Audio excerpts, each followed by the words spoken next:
ಬಂಗಾರದ ಗಿರಿಯ ನಮ್ಮ ಮಾದಪ್ಪ ಸ್ವಾಮಿ ಏರವರೇ ಅವರು ಏಳುಮಲೆಯಲ್ಲಿ ನೆಲೆಸವರೇ.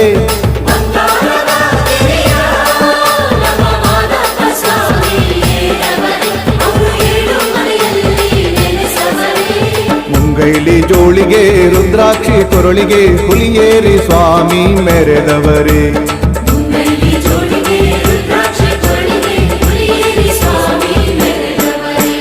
ಬಂಗಾರದ ಗಿರಿಯ ನಮ್ಮ ಮಾದಪ್ಪ ಸ್ವಾಮಿ ಏರವರೇ ಅವರು ಏಳುಮಲೆಯಲ್ಲಿ ನೆಲೆಸವರೇ.